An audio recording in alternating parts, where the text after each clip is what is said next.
subscribe gochuun maatii keenya ta'a.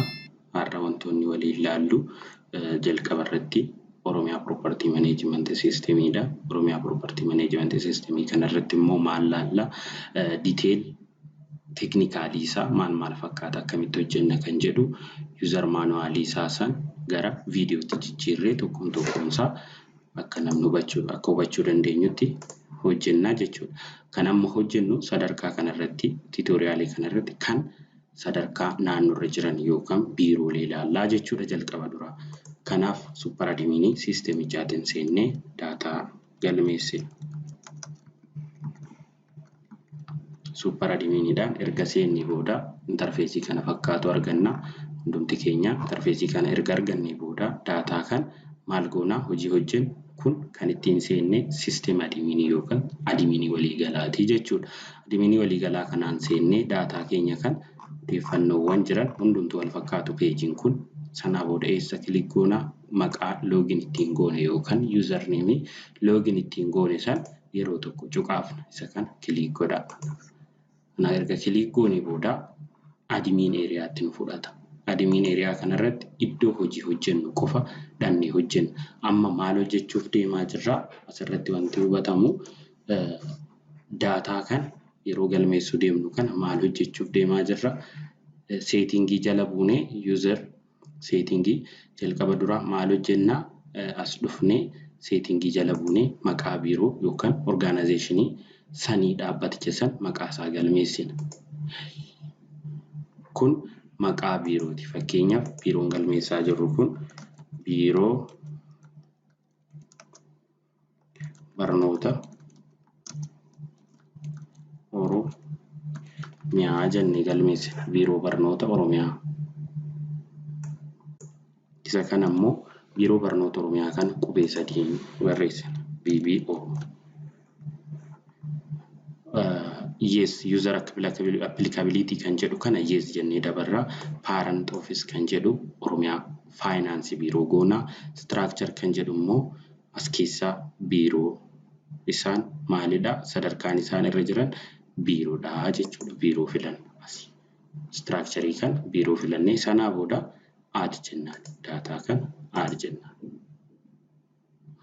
Kanaa booda biiroo keenya galmeessinee jirra jechuudha. Asoo dhuftanii kanaa booda biiroo filannaa jechuudha. Biiroo structuring keenya biiroo barnoota Oromiyaa kan jedhu kan erga filannee booda Oromiyaa kan jedhu erga filannee booda maal goona? Adminii isaa create goona. Adminii biiroo barnootaa kan settingii jala seennee organizationii erga create goonee booda sitti buunee mallattoo iddoo kana click goona. Click goonee sanaa booda odeeffannoo san erga guunnee booda kun ga'ee system adminiiti. Kanaa booda ittaanee kan jiru immoo user management jalatti deebinee maqaa hojjetaa biiroo kanaa galmeessinaa jechuudha. Adminii biiroo kanaa isa san daballee fakkeenyaaf adminii biiroo barnootaa haa jedhu maqaa isaa. Namni maqaa namaati kan asitti barreeffamu barnoota meelidha. Adminii biiroo barnootaa kana godhaat gmail.com. Asitti wanni beekuu qabdanii username kun unique dha. Irra deddeebinaan error nuun jedha. Kanaaf isa kan seeraan eegne unique goonaa jechuudha.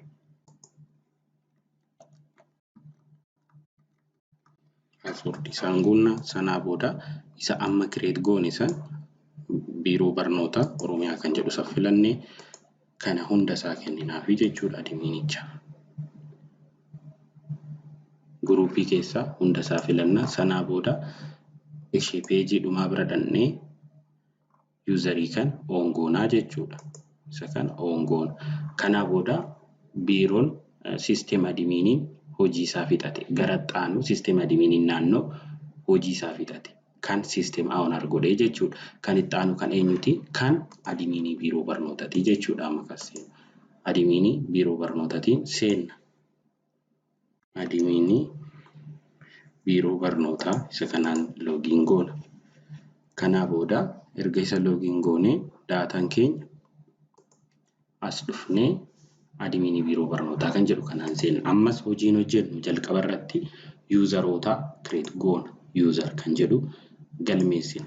Useriin nu galmeessinu kun yeroo tokko asirratti wanti beekuu qabnu useriin nuti galmeessinu tokko useroota yookaan roolii useriin nu galmeessinu warra roolii armaan gadii kana qabaatan yookaan guruppii kana keessa kan jiranii jechuudha. Tokko jalqaba duraa maal goona PAO yookaan Property Administrator Officer, PPO Public Procurement Officer, Storekeeper, Stock Clerkii create goona dursinee. Kana create gochuuf jalqaba duraa nama PAO ta'e maqaa isaa guutuu jechuudha. Full name isaa qaban. Full name. Ittaansinee hunduma isaaniitu full name isaanii ni qabanna. Sanaa booda email isaanis ni qabanna. Kanaaf yeroo tokko waliin haa ilaallu akkaataatti galmeessinu. Jalqaba duraa adminii kana erga seennee booda nama storekeeperii ta'e. Store keenyaaf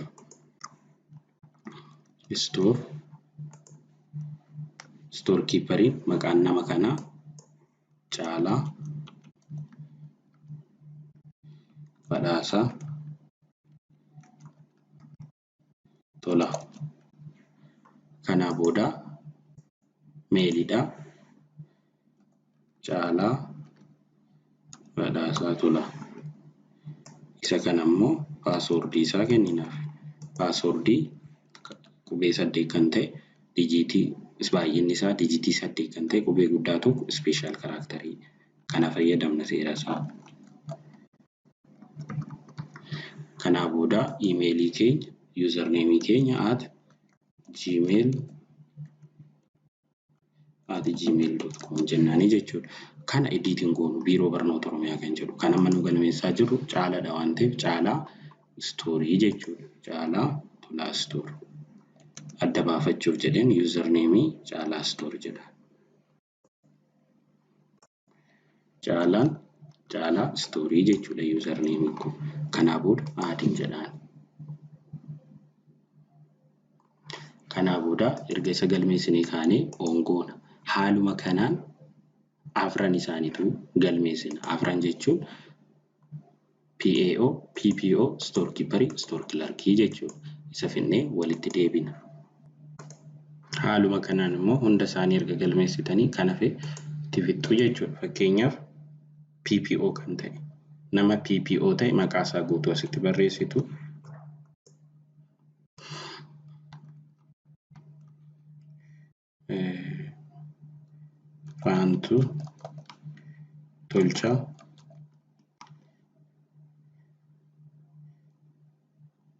Faantuu Tolchaa Girmaa. Female PPO Faantuu adda baafachuuf jecha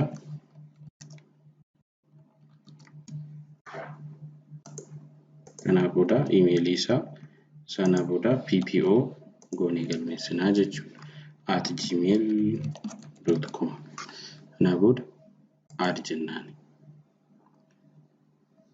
Erga isaan kana galmeessinee afran kana galmeessuun dirqamaa jechuudha. Sanaa booda isa kana mallattoo kanatti buuna on goona. Ittaansinee kan jiru show goonee ilaalla. Roles kan jedhu kana jala Storekeeper yoo ta'e jalqaba dura mallattoo ijaa kana yeroo tokko kilik goona. Nama create goone kana Caalaan maalidha? Biiroo barnoota Oromiyaatti Storekeeperidha jennee treeningii kanaaf galmeessaa jira. Kun daataa isa dhugaatii miti jechuudha. Kana naa hubadhaa asitti wanti hubattan jechuudha. Kanaaf akkasumatti create gootu hundi keessanuu biiroo barnoota Oromiyaa PAO. Ittaanee role kan jedhu PPO haala kanaan erga check gootanii fixxanii booda maal gootu step itti aanutti dabarra. Stepin itti aanu isa kana walitti deebistu. Sanaa booda setting kan jedhu jala seentanii organization kan jedhu filattu. Daarektaroota biiroo barnootaa jala jira. Daarektaroota biiroo keessan jala jiran galmeessuu eegaltu jechuudha. Fakkeenyaaf daarektara biiroo barnootaa jala jiran haa galmeessu.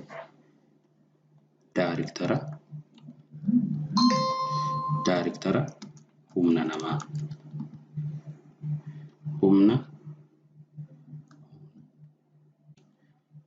Daariktara humna namaa. Daariktara humna namaa. Ibsa daariktara humna namaa kan asitti balleessitu amma daariktara humna namaa jennee HA. Sanaa booda biiroo barnootaa jalatti maal jennaanii? Biiroo dipaartimentii jenna. Biiroo dipaartimentii. Sanaa booda argoona. Kana yoo akkas hiriiriin akkasii isinii dhufu maal goona? Daataa kan haala salphaa ta'e furra. Daariktara irra deebinee galmeessina. Daariktara humna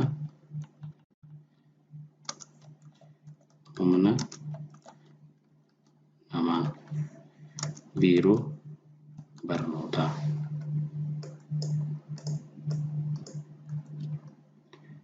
Kanaa booda daariktara humna namaa biiroo barnootaa. Maaliif qubeen kana jiru kun galmaa'uun qabu? DHP yoo jennaan daariktara humna namaa biiroo barnootaa jechuu kooti. Sanaa booda qubee sadii qofaan ibsinaa nu galmeessa. Isa erga jijjiirree booda jechuudha. Daariktara humna namaa biiroo barnootaa biiroo dipaartimentii ta'uusaa cheekkuutu dursitanii. Kanaa booda hoogganaa daariktara kanaa galmeessina. Hoogganaa daariktara kanaa. Daariktaroota isin bira jiran 10, 11, 15 yoo ta'an haaluma kanaan fixu daariktaroota dabalatanii galmeessitu jechuudha. Itti aansee daariktara IT yoo jiraate daariktara IT biiroo barnootaa jennaani. Kanaa booda daariktara IT biiroo barnootaa. Kanaa booda biiroo dipaartimentii guruupii kana keessaa kan filattu biiroo dipaartimentii filattu. Biiroo dipaartimentii. Sanaa booda aad jennaan. Lama galmeessinee jirra jechuudha. Itti aansinee kan galmeessinu abbaa kana hoogganu jechuudha. Biiroo kana hoogganu. Daariktara hoogganaa daariktara kanaa jechuudha. Isa galmeessina. Eessan galmeessina? Erga abbaa deemsaa daariktaroota kana galmeessinee booda eessan galmeessina? User managementii jalatti deebinee useriitti buuna. Sanaa booda mallattoo hidhuu kana yeroo tokko kilik goona. Fakkeenyaaf hoogganaan daariktara humna namaa Tamasgeen Girmaa Hordofaa. Tamasgeen Girmaa Hordofaa meelidha. Dear Tamasgeen daariktara jechuu kooti adda baafachuudhaaf DR jedhaanii maaliif yoo loogiin kun akka nu rakkifneef jechuudha. Kanaa booda daariktara humna namaa as keessaa daariktaroota keenya keessaa daariktara humna namaa filannaa. Sanaa booda guruupii keessaa daariktara kan jedhu irratti tigoona yeroo tokko. Kanaa booda aad jenna. Sanaa booda isa kan ongoona. Itti aansinee immoo ogeessa humna namaa jala kan jiru. Bassaa Ahmed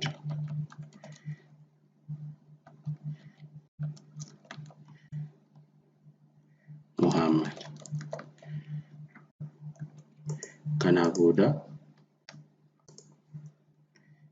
employee Bassaa jedheen kaa'aa sanaa booda asitti fidee @gmail.com paaswordii hin kenninaa fi kanaa booda employee kan jedhu filannaa jechuudha. As keessaa guruupii keessaa employee kan jedhu filannee aad goona. Siistemni kun nama 5 nama 6tu fankishinii isaa hojjetaa jechuudha. Minimum aaktaroota 6 qaba. Storekeeperiin jira, PAO'n jira, clerkiin jira, PPO'n jira, daariktarri jira, employee'n jira jechuudha. Kunniin dirqama 6 jiraachuu qabu. Amma hojii siistema adminii keessaa tokko kan hafe maalinni stoorii galmeessuudha. Stoorii haala ittiin stoorii galmeessu. Stoorii mana kuusaa biiroo barnootaa galmeessaa jirra jechuudha fakkeenyaaf. Asitti dhufnee istoorii yeroo galmeessinu fakkeenyaaf mana kuusaa yookaan mana meeshaa jechuu dandeenya. Mana meeshaa biiroo barnootaa waliigalaa kan meeshaa dhaabbis kan meeshaa dhuunfaas. Namni nu asitti galmeessinu kun maal ta'uu qaba? Stoor kiipparii ta'uu qaba jechuudha. Stoor kiipparii dirqama anas jiru kun stoor kiipparii ta'uu qaba. Nama stoor kiipparii goone san filanna ga'ee stoor kiipparii naa booda kireet jennaan. Sisteema adimiiniin hojii isaa fixatee jechuudha. Kana erga galmeessee ka'ee booda sisteema adimiiniin biiroo barnootaa hojii isaa fixateera. Amma hojii guyyaa guyyaa kan stoor kilarkii fi stoor kiippariin akkasuma PPO'n hojjetan itti dabarra. Kanaaf na duukaa bu'aa. Isa kana keessaa baanee ga'ee stoor kiipparii ilaalla. Stoor kiipparii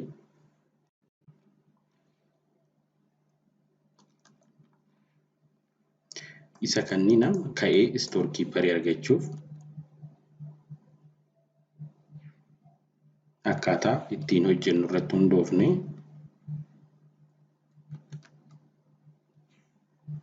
adimiinidhaan seennee yuuzar neemii fi paaswordii yeroo sin rakkisu akkam gootu adimiinidhaan seentanii yuuzar neemii fi paaswordii nama kanaa paaswordii kanneen dokumentii godhachuu qabdu. Adimiinii biiroo barnootaatiin seenuu qaba.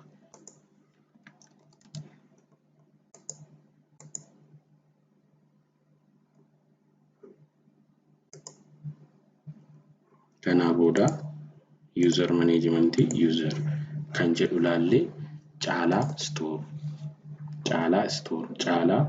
store isa kanniin ammaaf sisteema yeroo seentan userii store kiippariidhaaf daataa kana kennituufi jechuudha. User name passwordii kennituufi. Kanaa booda log out goonee gara store kiipparii deemnaa jechuudha. Ga'ee nama laalaa jirru kun mee store kiippariidhaan seennee daataa hojjennaa jechuudha. Kanaa booda login jennaan. User name passwordii isaanii erga barreessinee booda login jennaan. Itti aansee kan jiru maaliin waan hojjennu store kiippariin maal hojjeta? Useriin galmeessu, settingiin guutuu maaliin hojjetu? Hojii guyyaa guyyaa isaa hojjeta. Hojii nama hojjechuu deemnu kun direct issue jedhama. Direct issue jechuun meeshaa stoorii keessa jiru, meeshaa nama harka jiru kan ittiin to'annu jechuudha. Meeshaa nama harka jiru kan garasi. Hojiin store kiippariin hojjetu login akkuma godheen booda iddoo hojii isaa fudhata. Iddoon hojii isaa kun all transaction jedhama. All transaction kana jala daddabarsa moodeloota jiran hunda isaa of jalatti qabata. Moodel jechuun moodeloota meeqatu jira? Waliigalatti moodeloota jiran san kan ittiin manage goonu all transaction jedhama. Fakkeenyaaf moodela 22 A, B, C akkasuma immoo moodela 19 A fi B kunniin walitti transaction jechuudha. Akkasuma immoo transfer transactioniinis asuma keessatti qabamaa jechuudha. Yoo namarraa gara namaatti dabarsinu transfer transaction kan jedhamu jechuudha. Kanaaf moodeloota 22 fi 19 kun gara sisteema kanaan kan manage goonu iddoo kanaanii jechuudha transaction kan. Kanaa booda direct issue kan jedhutti buuna. Hojii gurguddaan hojjennu isa kana. Direct issue jechuun meeshaa nama harka jiru yookaan inventory yookaan lakkaa'ame san gara sisteemaatti yeroo galmeessinu jechuudha. Backlogii sisteemichaa yookaan daataa tanaan dura hojjetamaa ture san gara sisteemaatti yeroo deebisnu direct issue kan jedhamu galmeessina. Isa dokumentii ta'e san isa daataa walitti qabamee jiru inventory san kan ittiin galmeessinu direct issue jedhama. Karaan ittiin galmeessinu maal jedhaa? Are you sure wanted to proceed jedha. Haala kanaan itti fufuu barbaadda. Karaa kanaan itti fufuun gaarii miti, hin gorfamu. Maaliif sisteemichi kun fuulii hojjeta waan ta'eef baakloogii jiru haga dhumutti qofa bataniin kun hojjeta. Gaafa fuulii lafa qabatu bataniin kun ni badaa jedha jechuudha. Oon jennaan. Okay jennaan. Kanaa booda kan nu galmeessinu kun moodela 22. Gosoota moodelaa 22. Fakkeenyaaf moodela 22 keessaa moodela qabeenya 22 ba'a. Moodela baasii qabeenya dhaabbii 22 ba'a filan. Kana jechuun maal jechuudha? Fakkeenyaaf moodela baasii qabeenya dhumataa galmeessuun nu barbaachisu. Maaliif moodelli baasii qabeenya dhumataa nama harkatti lakkaa'amu stoorii keessatti lakkaa'ama malee. Kanaaf isa san galmeessuun nu barbaachisu jechuudha asirratti. Moodela baasii qabeenya dhaabbii filan 22 ba'a. Year kan jedhu bara lakkaa'umsaa yookaan bara inventorii san jechuudha. Inventorii keenya bara san filan 2015 lakkaa'ame ta'e 15, 14 ta'e 14, 13 ta'e 13 jennee galmeessina. 2015 lakkaa'ame barichi. Ittaansee store kan jedhu jira. Mana meeshaa biiroo barnootaa waliigalaa jedha. Kana jechuun mana meeshaa qabeenya dhaabbataas qabeenya dhumataas kan qaban isa keessaa baasan jechuudha. Receipt numberii inventaricharra yoo jiraate ni galmeessina. Yoo hin jiraanne kan siistemni nuu kennu hin dabarra. Supplieriin dhiyeessan eenyudha? Dhaabbata bitee fide san meeshaa san bitee fide. Fakkeenyaaf isa kanatu bitee fide yoo ta'e dhaabbata kana guunna yookaan biiftuu kan barbaadamu guunna. Sanaa booda nama meeshaa san fudhate risiiveriin fudhatee harkaa qabu risiiverii san asitti finnee galmeessina. Employee jechuudha. Hojjetaa ta'uu qaba. Employee kan ni filan. Inni biraa click me to add other receiver kan jettu hojjetaan biraa biiroon ala biiroo keessaniin ala yookaan godinarraa dhufe meeshaa fudhachuu yoo dhufu xalayaa qabatee dhufa. Sanaa booda yeroo kan as maal goona other receiver kan jettu kanatti maqaasaa guutuu barreessinee xalayaa isaa wajjin iskaan goonee upload goona. Ittaansee kan jiru descriptionii meeshaa kanaa wal qabatee jirudha. Descriptionii meeshaa kanaa wal qabatee jiraate yoo jiraate inventaricharraa fuunee galmeessina. Yoo hin jiraanne bira dabarra. Ittaansee items kan jettu jirti. Items jechuun meeshaa namarra jiru san gosa isaa jechuudha. Kanaa booda select item kan jedhu search goonaas dhufne. Fakkeenyaaf kompiitaratu irra jira yoo jennu kompiitara gosoota kompiitaraa nuuf fida. Fakkeenyaaf kompiitar desktop, kompiitar laptop kan jedhu jira. Namni kun kompiitar desktopii baase jennee haa fudhannu. Status isaa new obstacle damaged kan jedhu jiru. Akkasuma immoo used kan jedhu newdha kan fudhate jennee galmeessina. Ittaansinee biyya kamitti oomishame manufacturing Europe made in Turkiyaa jennu. Sanaa booda biraandiin isaa HPdha. Modelli isaa dokumentii sanirra kan jiru galmeessina. Serial number isaa asitti type goona quantity unit price 20 bitame. Remarkin isaa goodiidha.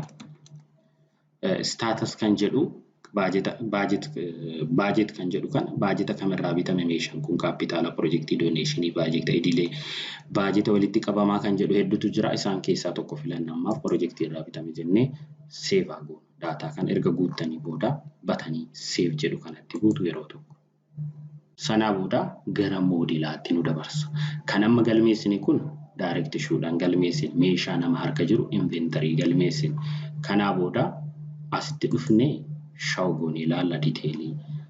Moodela kun qabeenya kun maal akka fakkaatu eenyu akka mirkaneessu immoo approved by kan jedhu qaama mirkaneessu asirra nu kaa'aa jechuudha. Kanaa booda dhufnee eenyutu seenee mirkaneessa adda dabarsa kan transaction kana eenyutu mirkaneessa jalqaba duraa dursaa garee qabeenyaa yookaan PAO store clerkii store keeperitu mirkaneessa. Kanaaf log out goonee dhuma jalqaba irratti eenyutu seenee mirkaneessa PAO tu seenee mirkaneessaa jechuudha data kana. PAO userii duratti create goone san adminiidhaan create goonetu seenee mirkaneessa. Kanaa booda data kana check godhan ilaalu qaama galmaa'e kana meeshaa galmaa'e odeeffannoo isaa guutuu erga ilaalanii booda approve jedhu jechuudha. Batanii approve jettu tana iddoo karsariin jirtu tan approve godhu jechuudha yeroo tokko. Ittaansine eenyutu seenuu qaba yoo check goone ilaallam approved by Gannaa Muhammadiidhaan approve ta'eera. Maalidha ga'een hojii isaa PAO dha jechuudha. Kanaa booda daataa kan itti aanu immoo eenyudha? Store clerkii. Clerkii gosaatu seenee approve godhaa jechuudha. Clerkii goonee kan galmeessine sun show godhee ilaalaa daataa galmaa'e kan eenyu akka mirkaneesse maaltu galmaa'e kan jedhu check erga godhee booda approve godha. Itti aansinee daataa biraa immoo kan mirkaneesse amma show goonee ilaallu irra deebinee eenyutu mirkaneessee Gannaa Gosaatu fa'aa mirkaneesseera, Gannaa Muhammad mirkaneesseera, kan eeggachaa jiru storekeeperidha jechuudha. Kanaa booda erga kana finnee booda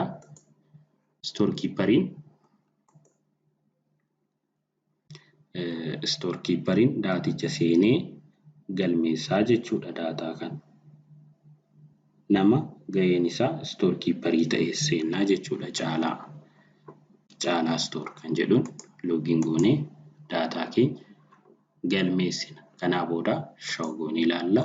Daataa galmaa'e kan eenyu akka galu approve godhe storekeeperiin nama dura daataa galmeesse created by kan jedhu Caalaa Badhaasaa jira. Fakkeenyaaf namni kun meeshaa kana isatu galmeesse waan ta'eef approve goona. Erga approve goonee booda tiraanzaakshiniin kun asirraa ni deema. Maaliif hojii fixateera tiraanzaakshinii irraa moodela itti maxxanfamee jira jechuudha. Kanaa booda bara 2015 nama irratti filannaa select user kan jedhu bassaa irratti kan galmaa'e baasii hoon jedheen daataa bassaan fudhatte meeshaa bassaa fudhatte san guutuu isaanitti argisiisa. Kanaa booda is approved by PAO-dhaan approve ta'eera. Naan approve ta'eera. Kuni moodela 22 baa namaaf kunnee kenninu sanii jechuudha. Kanaaf isa kana immoo koppii isaa hojjetaadhaaf dabarsee kenna. Isa kana hojjetaa meeshaa fudhate saniif dabarsee kenna. Isa sana akkamitti kennaaf haa ilaallu. Moodela kan waraqataan kana print goonee kennuufii dandeenya nama sanii. Kan gorfamu garuu akka inni username fi password isaatiin seenee employeen sun yookaan hojjetaan meeshaa fudhate sun akka laalu taasisuudha jechuudha. Bassaan login gootee daataa kan check gooti. Gaafa isheen seentu meeshaa galmaa'e kan meeshaa ishee namoonni fudhate san asirra kaa'aafii jechuudha. Risiitii jalqabaatirra meeshicha kaa'aafii. Kun walumaa galatti direct issue isa kana fakkaata. Itti aansinee kan laallu immoo maalidhaa? Storekeeperiidhaan seenna. Storekeeperiin seennee daataa mana kuusaa keessa jiru galmeessina. Kan storii keessa jiru mana kuusaa keessa kan jiru. Mana kuusaa jechuun storii keessatti kan galmeessinu maal jedhama? Receive. Receiviin kun maaliif nu fayyada? Tokko meeshaa direct osoo hojjetaan naafaa bitamu osoo hin jedhin kennaadhaan kan galu yoo jiraate receive fayyadamna. Meeshaa stooruma galuu jechuudha. Inni biraa mana kuusaa keessa meeshaan osoo siistemni kun hin hojjetamin dura hojiirra oolin dura kan itti fayyadamaa turre mana kuusaa san keessa meeshaan jira taanaan receive kan jedhutti buunee galmeessina. Kanaa booda receive kan jedhu yeroo tokko click gootu. Sanaa booda inni receive erga jennee booda moodeloota 19 nuu qabatee dhufa. Moodela 19A qabatee dhufaa jechuudha. Moodela 19A erga galmeessinee booda kan itti aanu qaama dhiyeesse mana kuusaa san keessa galee jechuudha. Bitee kan fide. Fakkeenyaaf biiftuu PLCtu bitee galchee haa jennu. Kanaa booda itti aansee mana kuusaa kam keessa jira meeshichi? Mana kuusaa meeshaa waliigalaa keessa. Receipt number isaa amma hin beekna waan ta'eef type goona. Yoo hin beekne garuu suma kanaan dabarraa hin beekna waan ta'eef type goona asitti. Receipt number isaa san hoggaa meeshaa mana kuusaa galchamu san receipt number isaa achirra jira waan ta'eef ni galmeessina. Bara storii keessatti meeshaan galmaa'e. Kanaa booda qabeenyicha asii ilaalla. Qabeenyi kun maalidha? Fakkeenyaaf kompiitara keessaa daataan jiru haalli ittiin barbaadan kun baay'ee salphaadha. Fakkeenyaaf amma warra COMP hoon jedhee asirraa kompiitaraan kan walitti dhiyaatan hunda isaanii fida. As keessaa ilaaleen kompiitara laaptooppiitu mana kuusaa keessa jira. Haaraadha. Biyya Chaayinaatti oomishamee biraandiin isaa Deeliidha. Moodelli isaa 3456. Serial number isaa meeshaa sanarra kan jiru galmeessina. Quantity isaa tokko, unit price isaa 60. Remarkin isaa guddiidha. Baajeen irraa bitame. piroojeektii yookaan kaapitaala irraa bitame sanaa booda meeshaan biraas istoorii keessa yoo jiraate asitti dhufnee galmeessina. Fakkeenyaaf itti aanee kan jiru cheerii. Cheeriitu istoorii keessa jira yoo ta'e cheer sekireetarii cheer kan jedhu jira. Cheer istuudantii cheeriitu istoorii keessa jira. Sanaa booda niwudha. Itoophiyaatti oomishame siiriyaal nambariin qabu kwaantitiin isaa 30 yuunit koostiin isaa birrii 600 bitame tokkoon isaa 500 kanaa booda rimaarkiin godiidha. Baajeen irraa bitame immoo piroojeektii irraa. Kanaa booda seef jennaan.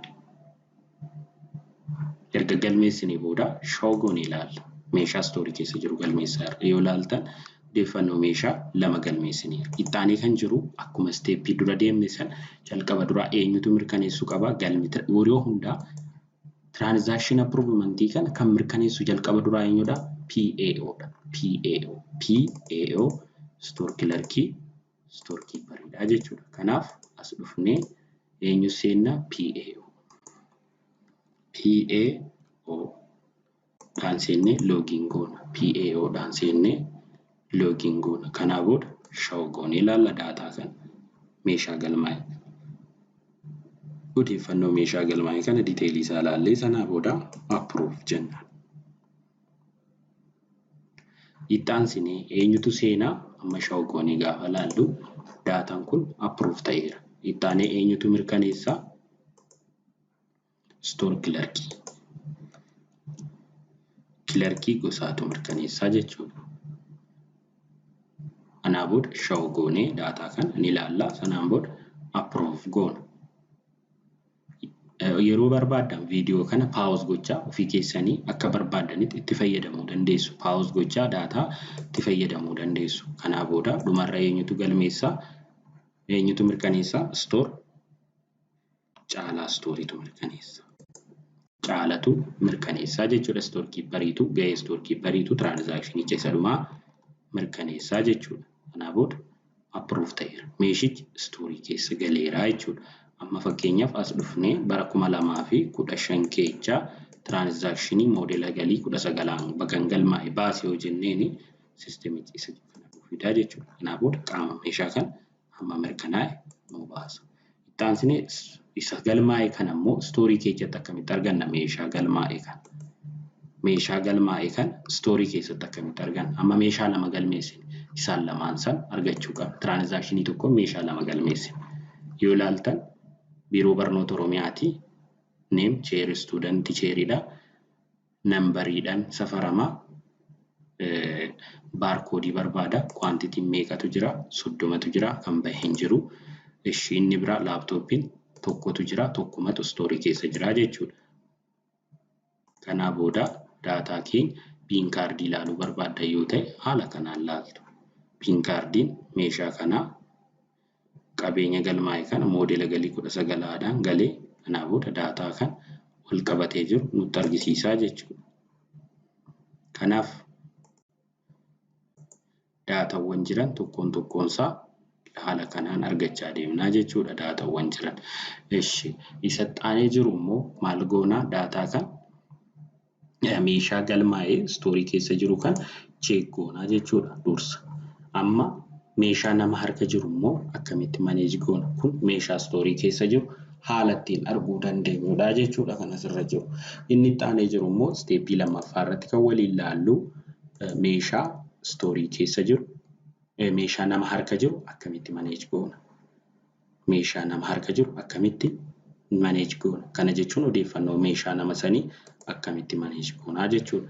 Fakkeenyaaf meeshaa nama harka jiru san beekuu barbaanna taanaan jalqaba duraa employees maqaa isaa barreessina. Maqaa username employees sanii. Gaafa jennuun direct maqaa isaanii waliin nama san nuu fida. Kanaa booda use isaatti buuna. Namni kun meeshaa inni fudhate beekuudhaaf jechuudha. Kanaaf meeshaa tokko fudhatee bassaan meeshaa tokko fudhattee daataa asirra jiru kana cheek gochuu dandeenya. Riif nambarii kanaan kompiitara kan irraa deebisuu dandeenya. Riitarni gochuu barbaanne riitarni kan jedhutti buune daataa kan gara stooriitti deebisnaa jechuudha. Sanaa booda bara filannaa bara meeshaan kun deebi'aa jiru diteeliin guunnaa riitarni jennaan. Inni biraa tiraanisfar gochuu barbaanna yoo ta'e qaama itti aanutti dabarsina yoo ta'e fakkeenyaaf Bassaarraa gara Tamasgeenitti dabarsina yoo ta'e bara 2015 keessa daataa kan dabarsee gara nama kanaatti dabarsinaa jechuudha daaticha. Inni biraa baarkoodiin yeroo namni sun fayyadamu yoo harkaa bade irraa ka'e ta'ee asiin deebinee baarkoodii kana taaggoona. Inni biraa kompiitara kanarratti fiiksida seet rijistireeshinii piroofaayilii isaa dabaluu barbaanna yoo ta'e asitti buunee fiiksida seet rijistireeshinii meeshaa kanaan wal qabatee jiru galmeessinaa jechuudha. Kun walumaa galatti odeeffannoo meeshaa nama harka jiru yeroo itti fayyadamnudha jechuudha. Kanneen yeroo maneej goonu kan itti fayyadamnudha. Hamma isteeppii itti aanutti walitti deebinutti nagaan turaa.